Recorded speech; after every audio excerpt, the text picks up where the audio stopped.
Hi, my name is Joel, and I'm just going to go through some of the myofascial lines of the body. So I'm going to start with the superficial back line.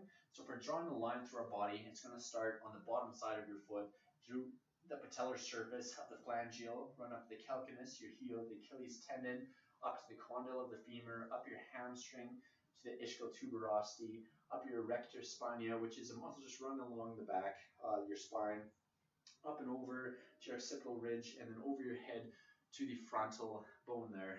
That's the line that follows. The postural functions of this is to hold your body in the upright position. It's to maintain it there so it prevents it from curling over or flexion. So the movement of it is extension or hyperextension of the back, lifting the head, that's extension. So that's the movement, except for in the knee. The knee is the one part it doesn't. It's pulling from behind, which is causing the knee to flex. So it causes knee flexion, whereas the rest is extension. Now we're going to go to the superficial front line, which is the opposite of the back line.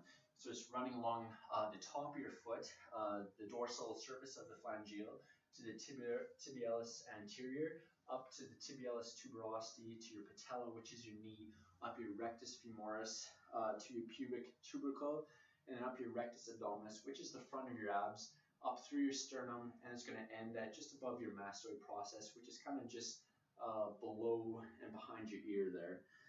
So the postural functions of this is to balance out basically the back line. So the back line is pulling back, the front line is causing flexion pulling forward. So that kind of balance provides tensile support of the posture of your body there. So the movement function is flexion in the trunk as well as flexion of the hip. But the knee, it causes, is pulling from the front, so that causes extension of the knee. So then again, that's the only difference. The rest is flexion. So now we move to the lateral line. So it's running up the side of your body, starting at the metatarsals. It's running up the fibula to the fibulous head, to the tibial condyle, up the iliotibial tract to your gluteus maximus, and then it's right at your hip there, which is the iliac crest. And it's going to run up your external obliques and your ribs and the intercostal muscles between each rib, and it's coming to the splenius capitis, which is that muscle right along your neck, which holds your head and moves it laterally, and it's going to end right about at the mastoid process as well. So the postural function of this is to balance out the back and the front, as well as bilaterally the right side and the left side. So it kind of mediates the forces of all the other superficial lines. The movement functions is to basically allow the body to bend laterally. So lateral flexion of the trunk, you have hip abduction, as well as foot eversion. And then when you're moving and twisting and you can stop, that's kind of is coming into play with the lateral line, that ability to be able to stop like that. So now we're moving to the spiral line, which is basically a combination of the three that we have just talked about. So it's going to start, the line is going to start at the occipital ridge and come down your splenius capitis right alongside your neck there, down behind your shoulder, so to your rhomboids, past your serratus anterior, and it's coming down from the external obliques to the internal obliques across your stomach to the opposite hip or iliac crest, and it's coming down your quad to the inside of your knee, where then it's going to run down the tibialis anterior to your first metatarsal, where it wraps underneath your foot. Now it's coming out the outside and back.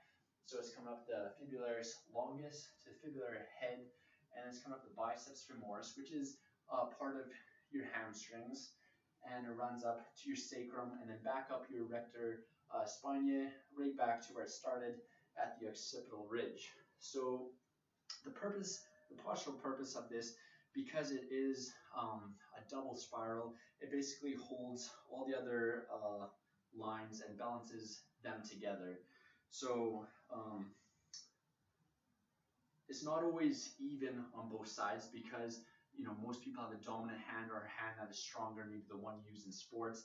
So the spiral line is going to balance out your body with that. So it's not always going to be 100% even on either side, but you really can't see that visually too much. So the movement function of it is to create oblique spiral movement. Basically, the the twisting movement of the body, as well as it helps in the eccentric or lowering of weights or isometric contraction. It helps balance out the body in that way as well. So that brings that to an end. Now we're going to talk about the functional lines. So what makes them unique compared to the rest? So you have your front and your back, which are just running through the main part of your front and back.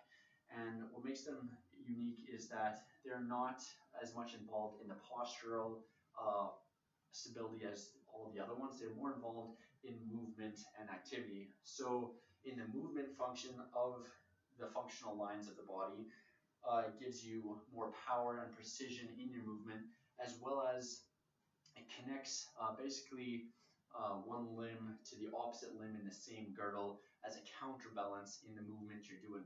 So say you're walking or you're running, your hips are counterbalancing each other by one at a time. Your shoulders are counterbalancing each other. That movement, that swinging, that's all counterbalanced. That's part of the functional lines. So that's basically a quick summary of the myofascial lines. Thank you.